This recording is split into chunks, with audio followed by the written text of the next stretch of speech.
Today I'm here with Ainhoa Manero, an expert immigration lawyer from Sterna Abogados and specialist in the Spanish Digital Nomad Visa applications. I've gathered the 12 most frequently asked questions from the Digital Nomad Visa community, and today I'll be putting them directly to Ainhoa. Make sure you stay until the end because some of the answers might genuinely surprise you. Welcome, Ainhoa. Thank you, Bruno. Thank you for having me. We heard from the community that by November 2025, there was a major announcement that the US certificate of coverage was no longer being accepted for W2 employees. However, later on, the UGE subdirector confirmed it's still accepted, but maybe with a specific wording. What is the actual current situation, and has there been any official change since this happened? Yes, Bruno. The latest requirements from immigration when we submit a W-2 with a Social Security certificate is that they will accept it, but if we can show that the company from the US can get any benefit from the employee to be in Spain, for example, because they are getting clients from Europe and the time zone is better for the employee to talk with the clients, or because of some kind of logistics for traveling. So these are reasons which they are accepting. So it's no longer absolutely possible that the COC is accepted without choosing a specific wording. Exactly. We need to show that there is a benefit from the company for the employee to be located in Spain. What's your advice if you were a W2 employee now, end of January 2026, for a successful application? Of course, we need to analyze all the situations at the moment of the application, because as you see, every month they are changing especially with the W-2s. But as an example, I just got a resolution today, so was applied 20 days ago. It was a W-2, but we were asking for this just in that period in which it seemed that they were not accepting anymore the W-2s. So we made a declaration in which she has been a W-2 until now, but she will become a 1099 when the approval, and it's been accepted. It was something not written in the criteria. In fact, I've read in the past that some people needed to be 1099 at least for 3 months before applying, okay? So you can see how criteria changes a lot. So in this case, we did it that way and it was approved. So my recommendation is always try to have time, because when you have time, if resolution is in 20 days, because it is, we have time to reapply again and change the strategies on thinking some solutions with the requirements that they are asking every day, which are different every day. And this is, I understand, it is for the case of people who apply from within Spain. Wouldn't be those timings for people applying from Spanish consulates abroad. Well, yes, this timing is also for the consulates. The problem about the consulates is the appointment. Okay, so if once you submit it, they should approve it also in 20 days. But maybe you don't have an appointment until 3 months later. So that is the problem in the consulates. The employment letter must be more detailed, stating authorization to work in Spain, remote work job title, job description, salary, and duration. Is there any template or specific language you recommend, and what common mistakes do you see in these letters? No, there is not a specific template. It's open, but what they need to understand is that really you can do everything remotely. Be careful with your the tasks that are described in your contract or in your letter, and also it has to be clear that you can do it remotely. Okay, from Spain, it could be something that we can discuss because I've been accepted with a contract that was very clear that someone could work remotely from all over the world. Was the wording was like that. But if they ask for this specific Spanish thing, let's put it. But you see, they keep changing. Since late 2025, the community reported cases where UGE requires registration as Autónomo and enrollment in RETA immediately after approval, sometimes arriving before 20 working days. Is this a new official requirement? No, it's not an official requirement, okay? What you need to understand and that it has to be in a very short period of time. The criteria for all the other, which is in the law, for all the other permits is a month. In this permit, it doesn't specify a month, but in our recommendation, maximum 3 months.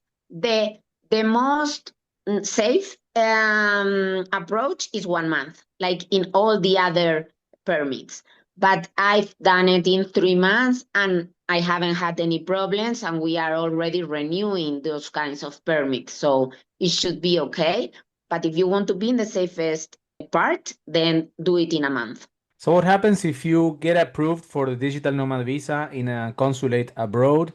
Is there any different time frame for you registering as Autónomo or with RETA?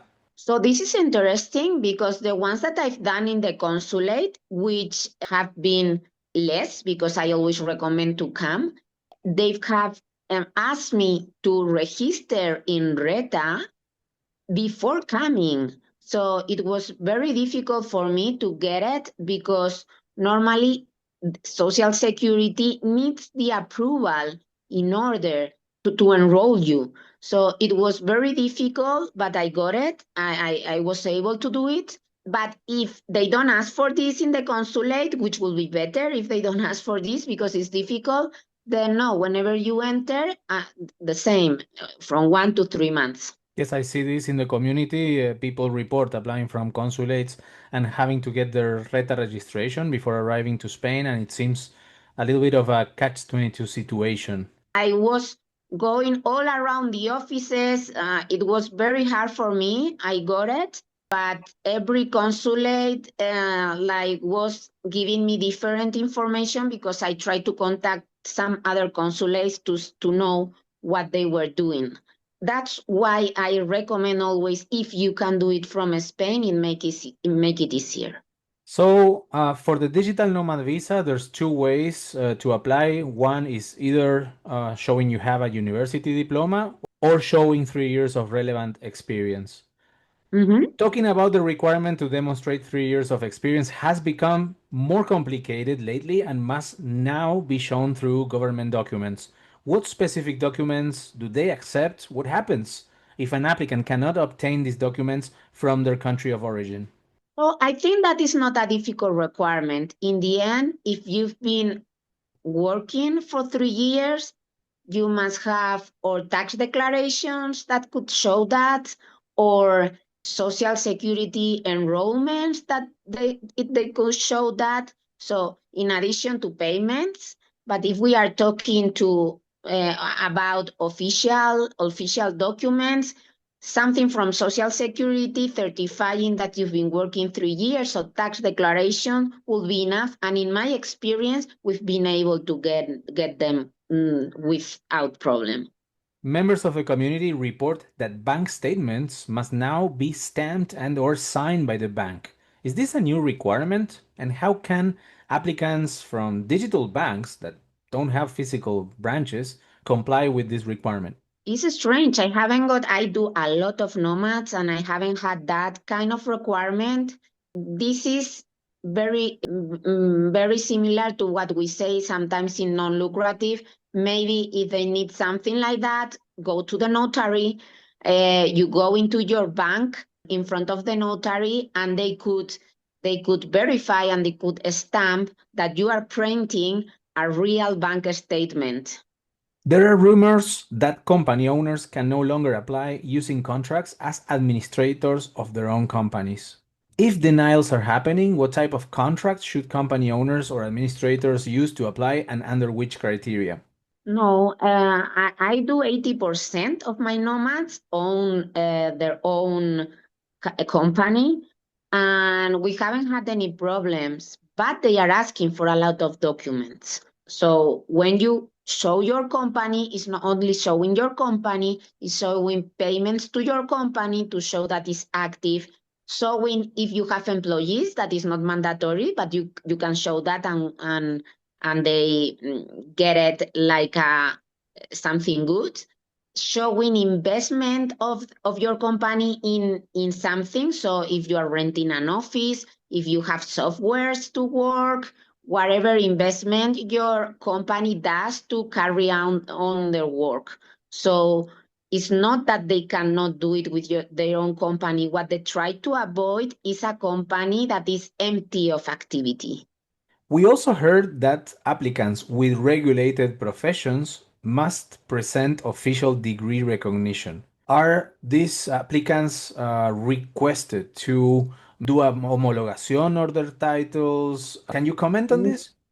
No, I have a lot of lawyers and a lot of therapists, and they have very clear criteria in UGE, which is you have to do a declaration in which you say that you are not going to work as a lawyer or therapist or whatever regulated profession in Spain, that you will only do your profession for clients in your country where you are allowed to do it. What happens if the TIE card expires before receiving the residency renewal approval? Is there any gap in residency that could cause for the long-term residency application or citizenship application issues later? No, not at all. If your renewal is in process, even if your NIE has expired, you are completely legal. So you will have a continuation in your residency and will not have you will not have any problems for long-term residency, nationality, or even traveling. Consulate requirements lists can differ from city to city and don't have the same requirements as when you apply from within Spain at the UGE. How significant are these differences and what should applicants do if they receive contradictory information? Can be very different, okay? And this happens with all the permits, but also with nomads. So what they can do, of course, is if they cannot be first, they try to need to meet the requirements of the consulate, because if you need to fight it, it's going to take longer. But if you cannot meet them, then we will have to fight them and show them how other consulates maybe have other requirements, or even UGE from Spain have other requirements, because the law is the same and there shouldn't be any differences between consulates. As per my understanding, there's three ways to come under the digital nomad visa. One, as an employee with a certificate of coverage. As an employee, if the company from abroad opens a company in Spain and pays your social security with a payroll. Or third, you switch or you come as a contractor and you enroll as Autónomo in Spain and you pay social security. In which case is it necessary to purchase a compliant health insurance policy? So private health insurance is only necessary in the first option that you say. So when you are at W2, okay, you are sent with a social security certificate and they accept it, okay? This will be the only case in which you need private health insurance. You will not need it if the company, even if you are a W2, the company enrolls in Spain and enroll you as an employee, or if you are a freelance don't need private health insurance, because this is something that I see that they don't really know, a lot of the applicants. Once the main applicant has applied for the Spanish Digital Nomad Visa, can family members be added later? Do they need to be in Spain when applying, and are there any differences or time limits depending on whether the applicant is self employed or employee? Yes, family members can be added later. They can decide to come to Spain as a tourist and doing it from inside, or they can apply for the visa. So the permit is processed in Spain, but once it's granted, they go with the visa at the consulate. They can also do that. There is no difference for timing regarding if you are a 1099 or an employee. No. But I understand that if they were a 1099 and they had to register as Autónomo, the applicant not only has to have the visa approved, but also he needs to be registered as Autónomo before any of the applicants can be added to the file. Is that correct? I haven't had that case because the ones with family members, they enter as a tourist. But okay, if that is the case, it's not difficult. People are getting lost to get enrolled in Social Security and the tax office. We do it in one day is the application and we get the resolution in 2 days because we do it remotely. You can do it also with an accountant or you can go directly to the offices. But it's something that is not complicated. It's true that they get lost because especially if you go to the offices, they are not very helpful, but I don't see a problem at all if any consulate is asking for that in order to give the family members permit.